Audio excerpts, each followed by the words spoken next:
what's the most powerful influence strategy? And I had a colleague, a marketing professor at the University of Florida, actually, who decided that he was going to go on a mission to find the single most effective approach to influence, persuasive approach. And I saw him at a conference a while ago. He caught me by the elbow. He said, "Bob, I found it. The single most effective persuasive approach is not to have a single persuasive approach. That's a fool's game to think that the same technique, the same orientation is going to be optimal in every situation with every population in every set of circumstances. That's just naive. What you have to do is find the influence principle, and we'll talk about those in a minute, the universal influence principle that resides there naturally in that situation. It's already present there." Ever wondered what the ultimate business skill is? Heavyweights like Forbes, the World Economic Forum, and LinkedIn consistently rank this soft skill among the top 3 must-haves for today's business world. And dozens of business legends swear by it, like Warren Buffett, Guy Kawasaki, Tim Ferriss, and Alex Hormozi. They all attribute a substantial portion of their success to ethical persuasion, especially, and here's the kicker, when guided by the insights of today's special guest, Dr. Robert Cialdini, the godfather of influence. Dr. Cialdini has spent over 40 years conducting scientific research on how to ethically persuade others. He's the author of several New York Times bestsellers, including Influence, The Psychology of Persuasion, which have been sold over 8 million copies in 48 languages. And now the new and expanded 2021 edition of that book is out, and I invite you to check that out. And also the book Pre-Suasion, A Revolutionary Way to Influence and Persuade, another wonderful book. And what's truly remarkable about Dr. Cialdini is how he built his reputation, not just through groundbreaking research, but also by going undercover at used car dealerships, fundraising organizations, telemarketing firms, and beyond to observe persuasion in the wild. And many, dozens and dozens of leading enterprises have sought his expertise, including Microsoft, Google, Allianz, Berkshire Hathaway, and AstraZeneca, to name just a few.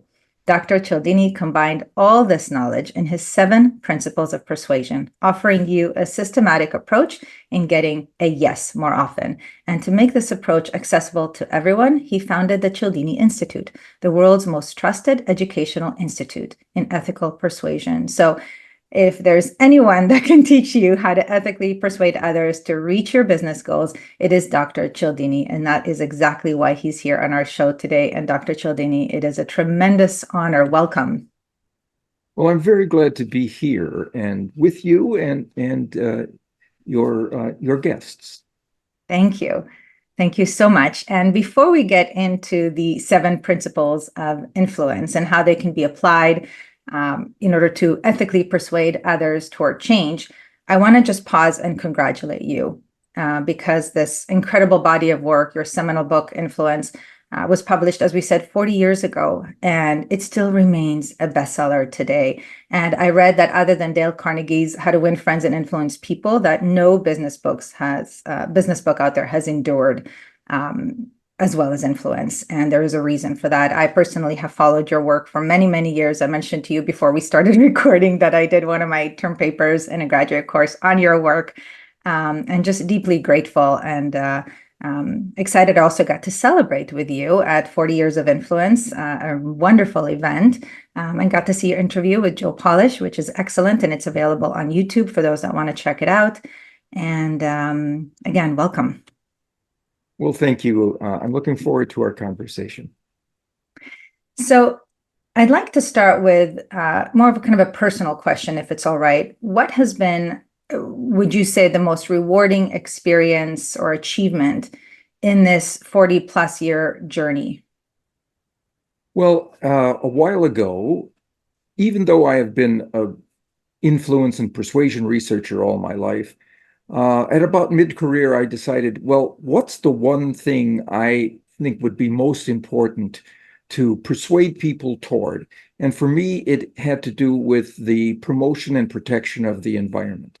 And so I turned my research to that question. How do we persuade people to be more environmentally friendly in their actions? And part of that involved a collaboration with a company that was called O Power. I was the chief science officer for them for about 3 years. And we arranged to have reports sent to the customers of various utilities around the country. We had 100 of them uh, recently. And we sent them messages telling them not just how they did this year in terms of their energy consumption, but how they did compared to their most comparable neighbors, people around them who had similar sized homes, similar heating and cooling systems, similar number of rooms, and so on, and made that connection, that comparison between where they were and where their neighbors were. And what we found was that people who were above the mean in consumption moved down to what their neighbors were doing. And over 10 years in 100 utilities now, we've saved 36 billion pounds of carbon dioxide from entering the environment, our atmosphere. And that's billion pounds of a gas. Gas has weight, 36 billion pounds. So I'm proud of that opportunity to apply my research. It came from research that I had done on the power of social comparison and what we call social proof. And we built that messaging system based on that research. And the consequences were something I can smile very broadly about at the outset of our conversation today. Wow, well, that is incredibly meaningful.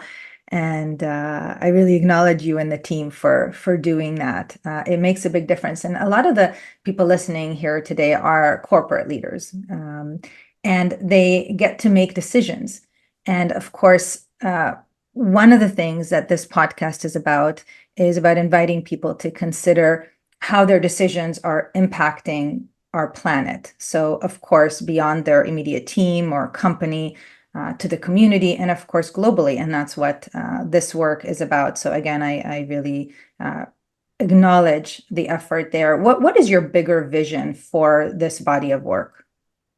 Well, it is to arrange for people to learn how to influence those around them so that both parties benefit in terms of their outcomes, so that it's not just a one-sided gain for the person who is the communicator and convincing somebody to come in their direction, but convinces those people ethically by informing them into assent.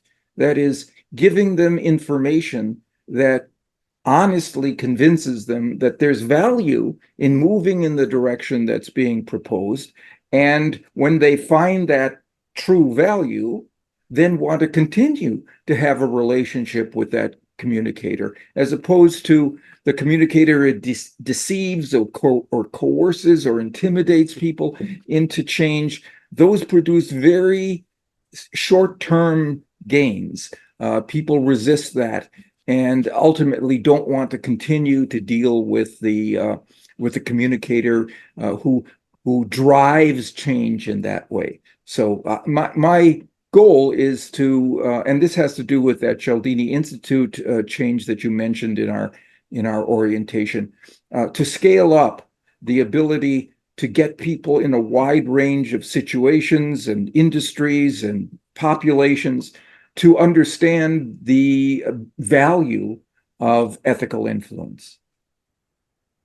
So, can you discuss the importance of ethical influence and persuasion, specifically with regards to change management? There's a lot of chaos and uncertainty in the world. A lot of leaders are needing to make decisions and to create change in their organizations in order to adapt to what's happening. So, if you can, maybe first we should start with what are the principles, and then how important ethical influence and persuasion is in those situations. Well, I think I can characterize them, the importance in terms of some research we did on organizations and employees within those organizations, in which ethical versus unethical culture in that organization made a big difference to the bottom line. What we did was to arrange situations and also do surveys for employees who were put into an ethical or an unethical organizational culture. Either they resided in one already, or we did an experiment in which they were put into one or the other of those things. And what we found was that there were three big negative impacts on the organization's bottom line if they engaged in a culture of unethical influence, deception. One was that there was a lot of stress that the people who were charged with being deceptive took on in that process. We called it a moral stress. And health costs went up because they were working under stress. They were taking more medical time off and so on. But their performance also went down on the job because of that stress. As that's the first big consequence, lowered performance in cultures with an unethical culture, in unethical approach. The second was a lot of those people, because of the stress and because being deceptive was contrary to their value system, chose to leave. And the costs of turnover were enormous in those organizations. Very difficult opportunities to replace and restore the levels of competence of somebody who's left, and the economic consequences were really severe. And then the third one, which is the one I'm most proud of because other people hadn't ever seen this before.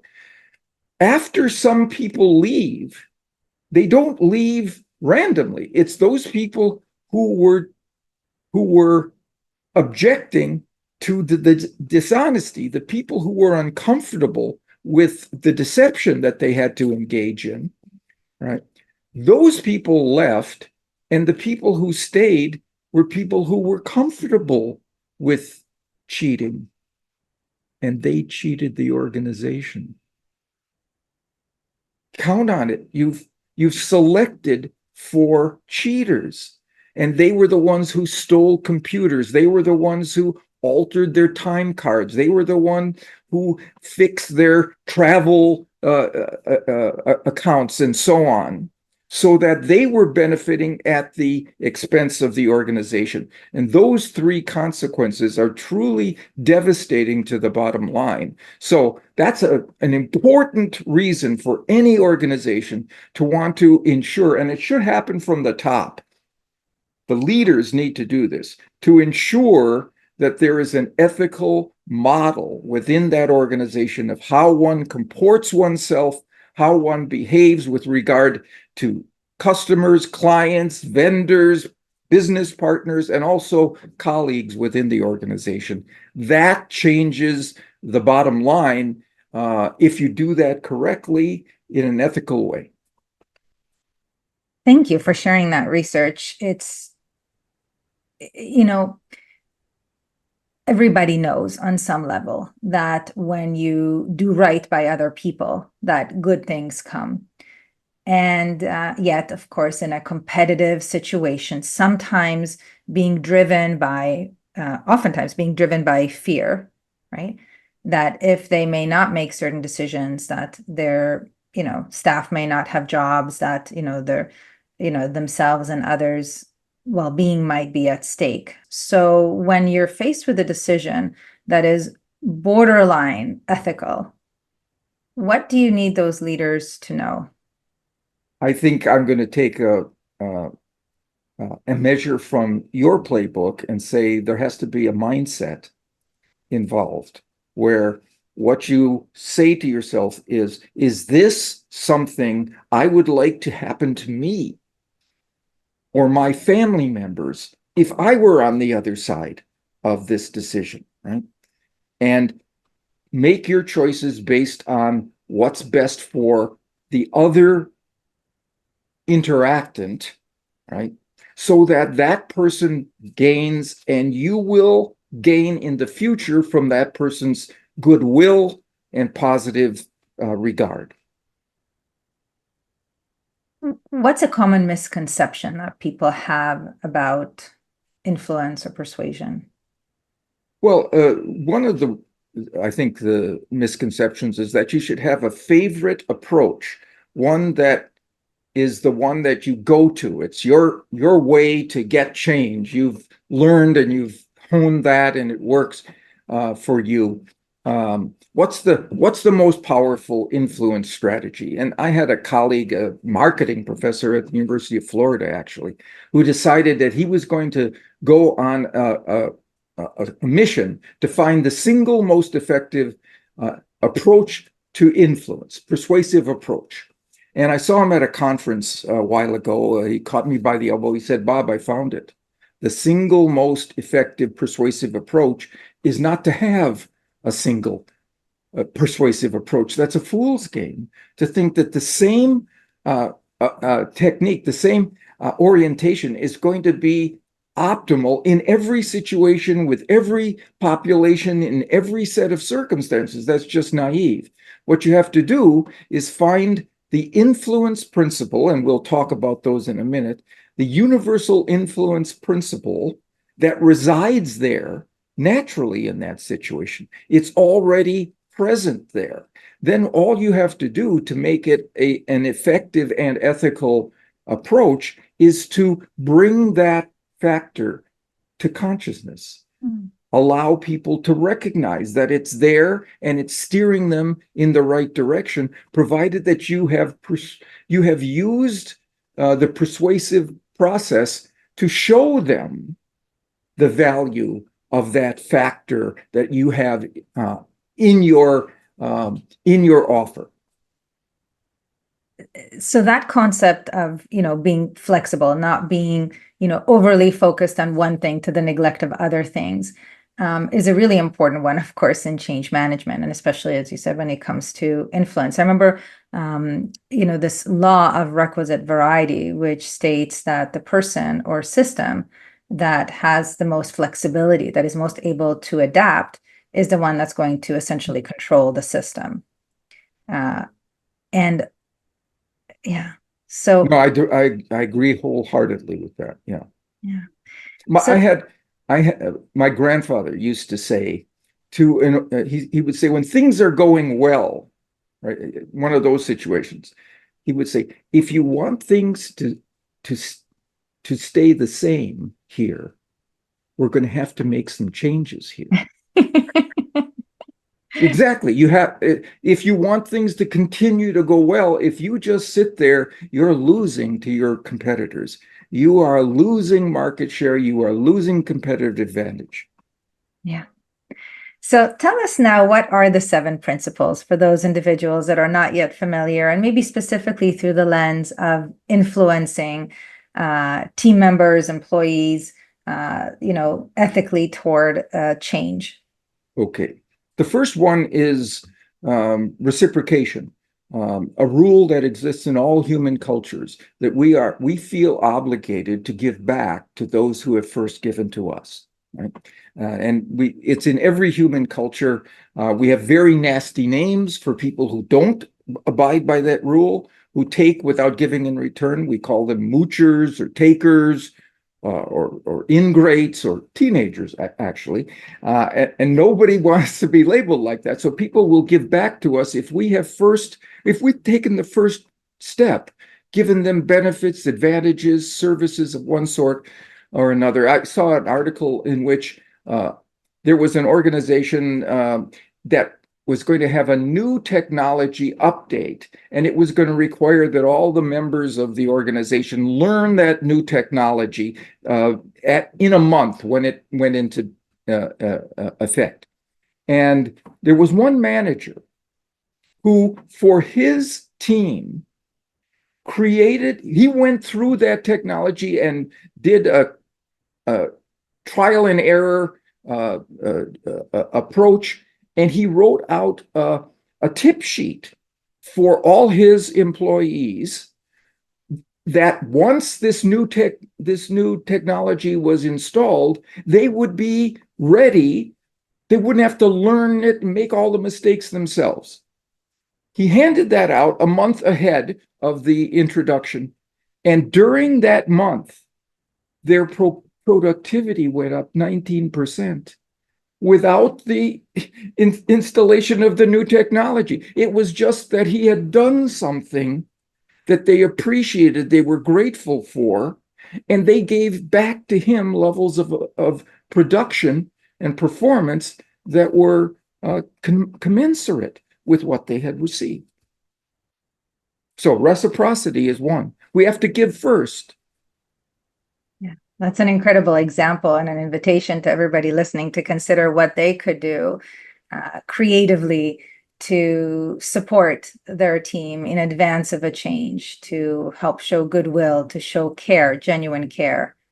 Yeah, and to give things. There's a great study that was done in McDonald's, and for 1 week, all the families who came in, the children got a balloon.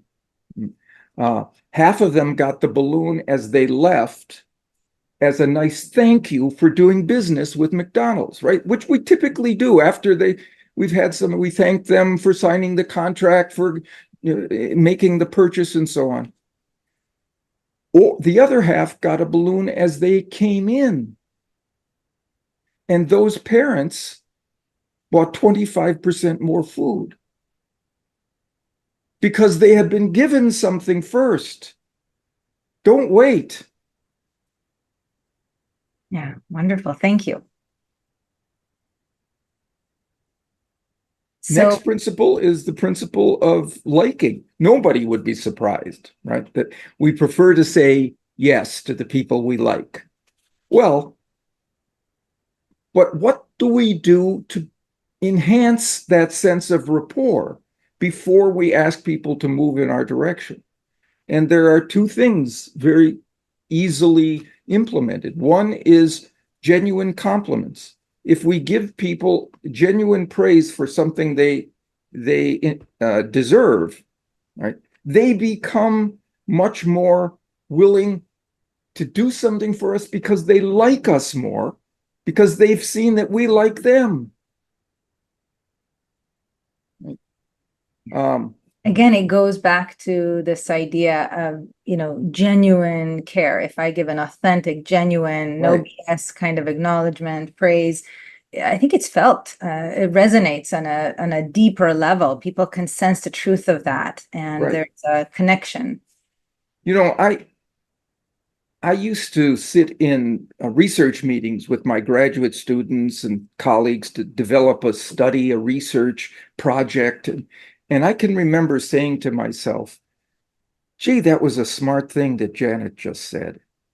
Or, wow, what Brad just said gives us the next step that we need to take in this journey. And I would say it to myself. And I realized after reading the research what a fool I was of the influence process. So now I train myself to move those compliments from my mind to my tongue. They are warranted. They're deserved. I can't tell you how much better the groups functioned in terms of goodwill and good outcomes because there was a greater sense of rapport as a result of something that was truly there and I was just fumbling it away. So that's one. Genuine compliments. Here's something I've started doing at restaurants. At the waitress comes to the table, the server, and at the end of the meal, there's a bill. And I would often say, you did a good job for us, Jane. All right. Well, all that meant was that now it's on me to tip Jane appropriately. Now, when Jane comes to the table and gets our orders and asks us about our preferences or tells us about the specials tonight, I say, "You're doing a good job for us, Jay." And she does do a good job for us for the rest of the time because I've given her a reputation to live up to with that compliment. And it was it's a genuine compliment. When she's done something well, I focus on it, bring it to consciousness. Who loses under those circumstances? And we get great service. And it goes back also to mindset. This invites people to embrace a growth mindset because you're acknowledging, her effort and ability, something that she wants to do even more. It's like, with children, right? We want to catch them being good and even if, they're misbehaving most of the time, catch the little bit of time that they're doing something that is right and, acknowledge that, and they're much more likely to do that. Right. Exactly. And it also, I believe, reminds them of what's possible for themselves, right? Because if somebody believes in them, then they can believe more in themselves and behave out of that. Right. Especially if it's someone like a superior, or in this case, a parent and so on, who knows a lot about how things should function in that situation. They now see that they're up to the task. They're capable of it. Yeah. And the other one that influences liking is similarities. We like people who are like us. And so there was a study done of negotiators who would, in a particular kind of problem that they were given, particular difficult kind of negotiation, they found that in 30% of the instances, they failed in the negotiation. They just broke it off. There was no mutual outcome agreement. And then the researchers did one thing different. Before they began the negotiation, they sent information about themselves to one another. Background information. Where did you go to school? Where did you grow up? What's your family situation? These kinds of things. What kind of movies do you like? Right? And deadlock negotiations went from 30% to 6%. Because people found commonalities in, it wasn't just personalizing the other person, the other individual. It was finding parallels, finding similarities. Oh, you're a runner, I'm a runner. Oh, you like scary movies, I like scary movies. Whatever it is like that, that just caused the connection, and people were more willing to give the other individual grace in times of conflict and stay in that negotiation until it was mutually resolved in a positive way for both. Yeah, it's been said, I believe it was Esther Perel who said that the opposite of polarization is commonality, is really helping to understand, as you're just saying, how we are the same. Yeah. And having a deeper understanding of how people got to where they are, to their perception of the situation, their belief systems and so on, their values. And when we truly understand, there's more empathy, there's more compassion, and a little bit of a softer attachment. That's right. That's to right. our side of the story. Yeah. So if you were to characterize these two factors, praise and similarity, we like people who like us. Those are the people who give praise. And we like people who are like us. That's the similarity side of it. Yeah. And once again, it goes back to that heart connection, Yeah. because if we have, the essence of who we are similar, we have similar desires at that highest level, if you will. We may have a different approach on things, but at the end of the day, we're both humans. We both want to be loved. We both want to care. We both, we're both good people. Yeah. And when we're able to get to that level of understanding, things just tend to flow more easily. And to hark back to an insight that you had a little earlier, notice that you do this and find something that's genuinely in there. A true trait or behavior you can compliment and praise. a true similarity that you can bring to the surface, bring to consciousness, and so on. It takes a little bit of detective work, but oh, is it worth it? Yeah. And what's interesting is that I believe even when we don't necessarily respect or agree with what somebody has said, we can still genuinely acknowledge if we feel congruent with that, and appreciate the person's effort to express their side of things, their courage, their curiosity, right? So there is something that we can find to genuinely acknowledge, even if we don't see eye to eye on the content. Right, right.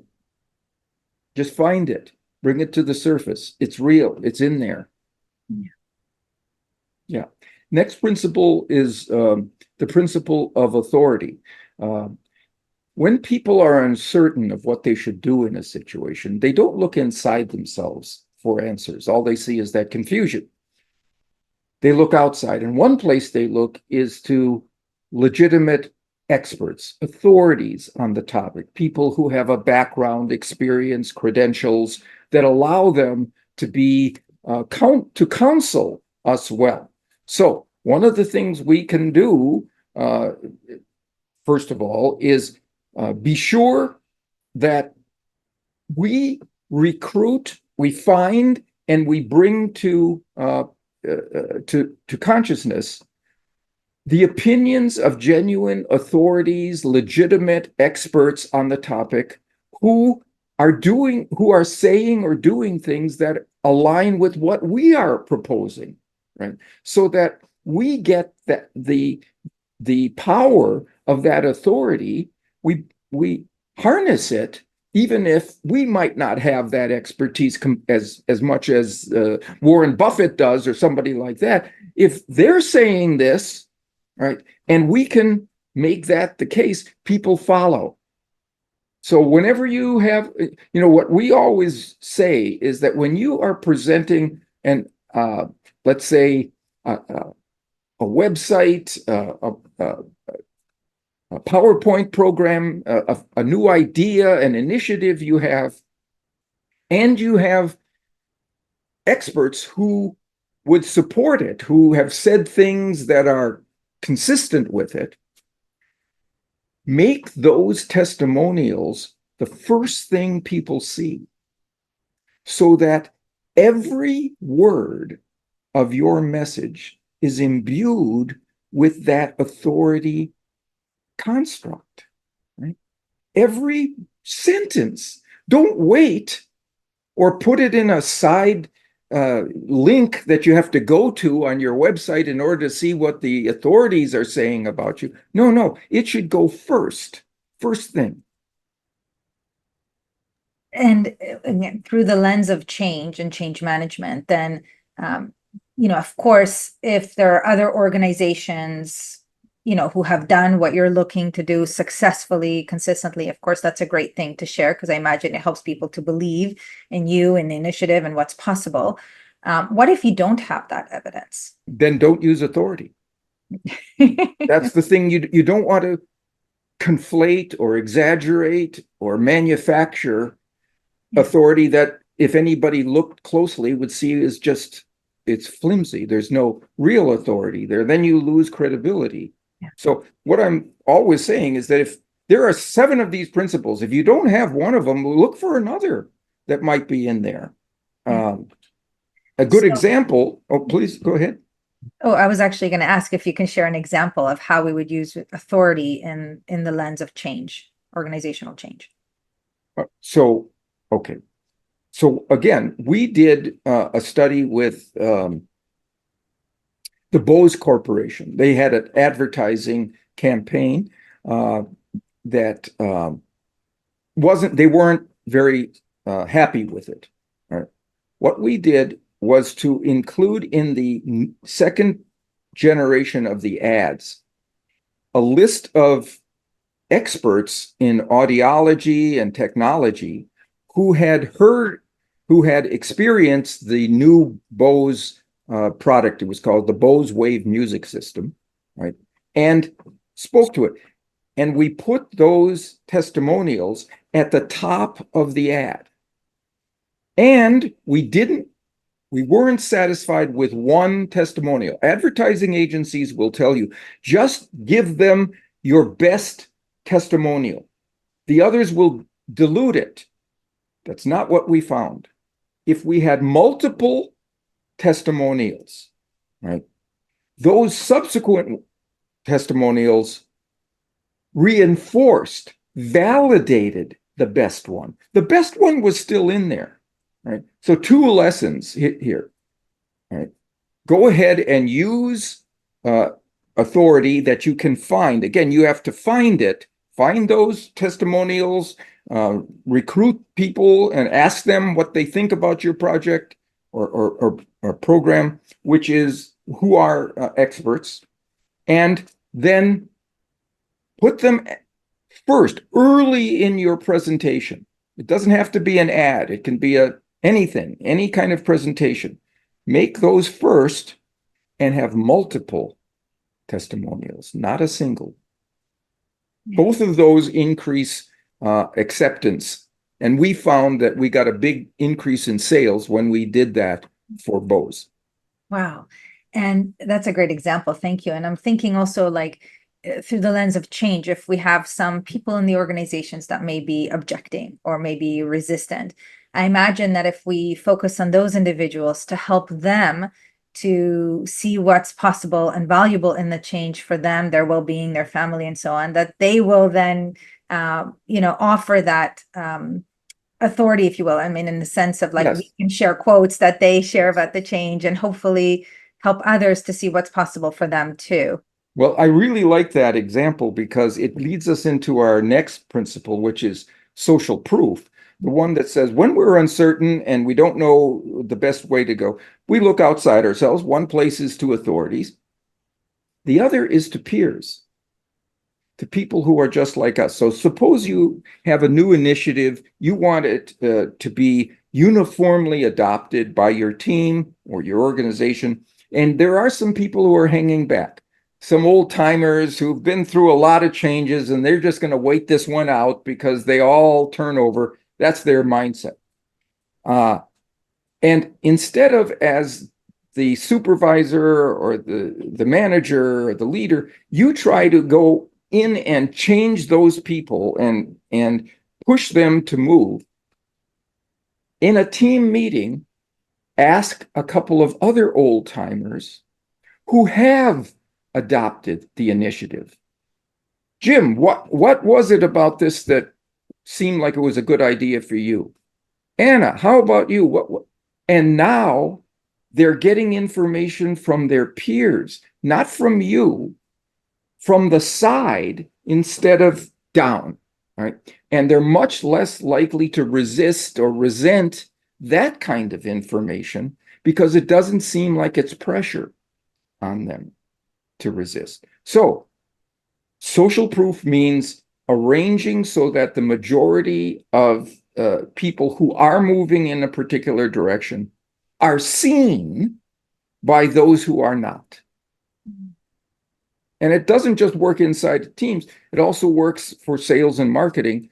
So, for example, if you show people a trend in your direction, even if you don't have a lot of market share, a lot of popularity, if you just show your customer base a trend in that direction, they assume that the trajectory of the trend will continue. And you will get the majority of people, that eventually you will get the majority. And that trend, let's say you've only got 30% of your customer base who is purchasing a new upgrade or a new version of your product, right? If you say 30% of our people are doing it, that's a mistake. That means 70% are not. But if you say 6 months ago, it was 15%. Last month, it was 20%. This month, it's 30%. That same 30% now becomes significantly more persuasive. Wow, excellent. Excellent. Thank you. What are some of the other principles? So another principle is the principle of commitment and consistency. People want to say yes to offers or requests that are congruent with positions they have already taken, right? Stands they've already taken, behaviors they've already undertaken, commitments they've already made. Right? So here's an example. A study was done in a restaurant in Chicago, Gordon's Restaurant. They were having problems with no-shows, people who would call, book a table, and then they wouldn't appear, and they wouldn't call ahead to cancel. So the owner, Gordon Sinclair, went around and listened to what his receptionist was saying when she took a booking. She would say, "Thank you for calling Gordon's. Please call if you have to change or cancel your reservation." Right? That was the standard, and it wasn't being successful. He asked her he had read the book Influence. He asked her to change 2 words to, instead of "please call," "will you please call?" And then she paused, and let that person say, "Yes, of course, glad to." That was the commitment. And no-shows, unannounced no-shows, dropped by 64% and never went back up. Because people made an active, voluntary, uncoerced commitment by virtue of answering the question, "Will you?" So here's my advice to business leaders. If you're ever in a meeting and you have tasks to give to the people in the meeting to complete before the next time you meet, right? Don't let anybody out of that room until you say, "Will you be able to complete this properly by our next meeting?" And pause. There are 2 answers. One would be, "No, I don't have the time, or I don't have the resources, I don't have the staff." That's great. You then can give them more resources, or give them more staff, or give them more time, right, so they can come back with a properly completed project or a task. But if the answer is yes, I can do that, you have now significantly increased the chance that they will show up properly prepared with that task completion, because they've committed to it. Use the term "will you" and pause. What an incredible strategy here. And I imagine it can be applied, with children, with partners, in any even assertive communication type of situation where we need somebody to do something differently. To, of course, sincerely acknowledge and praise whatever it is that's genuine, perhaps objectively describe the situation and what it is that we want them to do. And as you suggested, to complete. No, you're exactly right. The one caveat is that with children, it won't work until about 5 or 6 years old, because they don't have the concept of behavioral consistency, that's what they should be doing. They just do what is in the situation.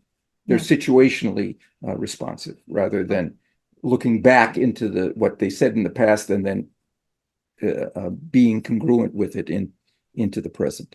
Absolutely. Thank you. And that's an important distinction. And if we were to carry that to adults that may be under severe overwhelm, stress, anxiety, where they are behaving out of some of those unconscious patterns from early childhood, perhaps they too may not be able to really commit or to really process that. They may be deleting some of what you're saying or distorting some of that, what somebody's saying to them, because they're not quite coherent. Right. At that moment. And then another principle is scarcity. People want more of those things they can have less of. Right? So if we can honestly tell people that what we have, if they will move in our direction, is something that is unique, scarce, rare, or dwindling in availability, it will immediately become more attractive to them. Right. So there are 2 kinds of scarcity. One is scarcity of numbers. We only have a few of these opportunities left, or scarcity of time. This deal is only viable for the next week, something like that. Both of those have been shown to increase the likelihood that people will say yes to you. And it's interesting that the first one, scarcity of numbers, works somewhat better than scarcity of time, because when you have a scarcity of the amount of something, you're in competition with others, right? And that competition amps up the desire to have that thing that is scarce. Yeah. So when there is when you have something that's honestly dwindling in availability, or honestly only available for a certain time, or honestly only available in a certain number at this price, right? That's when you get increased influence. And I imagine through the lens of, again, organizational change, that perhaps when we're communicating about the change to the team, to make it known if there is a genuine, why that's related to scarcity, right? Like, for example, this is what's going to happen if we don't change, right? Let's say trends in the marketplace or whatnot, that could be really helpful. And some of the people listening might be wondering, well, Dr. Cialdini, isn't that instilling fear? And then is that a good thing? Because then people might get stressed out and they might not be as productive. So what is the research showing? The research shows that you don't have to frighten people. Remember, I was telling you that story about our experience with Bose. Their first ad that was unsuccessful said, new, the Bose Wave music system, and then it provided all these benefits that you could get, right? The thing that makes scarcity work so well is the fear of loss, because loss is the ultimate form of scarcity. So we changed that ad for the first instance from the new Bose Wave system, to hear what you've been missing. That's not coercive. That's not threatening. That's not fear related. It's just telling them you're not getting something, and people are averse to loss. So you honestly tell them what they will forego, right? Because the research shows people are more motivated to avoid losing something than gaining that very same thing. So if you tell them honestly, these benefits you don't want to lose these, you don't want to miss these benefits, right? That will be more effective. Beautiful. And what's that last principle? The last principle is unity. The idea that people are more likely to say yes to those communicators who they see as one of them. This is different from similarity, where there's just commonalities in taste in food and music and fashion, or hobbies. It's you share an identity with me, right? In terms of categories that I assign to myself and give myself identity with, right? It can be political, it can be a religious group, it can be it can be a professional group, it can be a region of the country that you're living in. So, for example, a while ago, I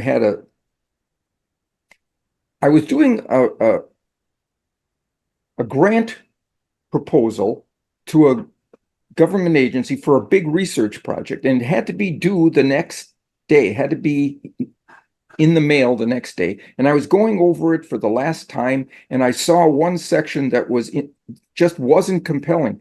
It didn't have the data to support what I was claiming in that section. But I knew I had a colleague who had done a study the previous year. He hadn't even written it up yet, but he had done a presentation on it, and I knew what he had found. And it would fit perfectly. So I sent him an email. Let's call him Tim. And Tim was a sour, irascible, crusty guy. He didn't suffer fools gladly. He was always a grouch. All right, so I sent him an email. I said, Tim, I need this. I know you have the data in your archives. I need it today because this thing is due tomorrow. I'm going to give you a call and ask you how we can arrange for me to get it. So I called him and he said, hello, Bob. I know why you're calling. And the answer is no. I'm a busy man. I can't jump because you need something. I can't be responsible for your poor time management skills, Bob. And before I had read the research on unity, I would have said, come on, Tim, it's due tomorrow. He had already said no to that. I said, come on, Tim, we've been members of the same psychology department now for 12 years. I really need this. I had the data that afternoon. So if we have long-term connections to clients, to partners, to vendors, and we're in some sort of a negotiation with them, raise to consciousness the existing relationship, the long-term relationship that you have with that individual. And that sets the stage for a different kind of response to you. So that's the principle of unity. An excellent example, an invitation for all of us to seek the meaning, something deeper that connects us, and to bring that to consciousness, as you said, because it creates, I imagine, this deeper level of connection, synchronization, right? We value the same things. The same things are important to us. And an emotional connection once again, because I imagine that a lot of these decisions as to whether to be influenced, if you will, by what somebody says is an emotional decision, probably more than a logical decision, because all of the principles on some level have an emotional, vibrational aspect to it, a resonance to them, which tells us how important the heart is when we're looking to create positive, ethical change in our lives. And so thank you so much, Dr. Cialdini. How can people learn even more about the Cialdini Institute, the wonderful programs that you offer, your keynotes, and so on? Well, we have a website. They could go to cialdini.com, and you can see what we offer in terms of programs that allow people to become more effective and ethical in their persuasive efforts. Thank you again, Dr. Cialdini. Thank you for tuning in to this conversation with Dr. Robert Cialdini on influence. I invite you to check out the conversation I had with Dr. Marsha Reynolds in our episode on the Mindset Game podcast on how to have difficult conversations, because I think that you'll get even more amazing tips on how to influence the people in your life positively and ethically to create and drive change. And of course, feel free to download my free course on mindset so that you can have an even better understanding of how your beliefs, your inner world is dictating your outer world so that you can get even better results.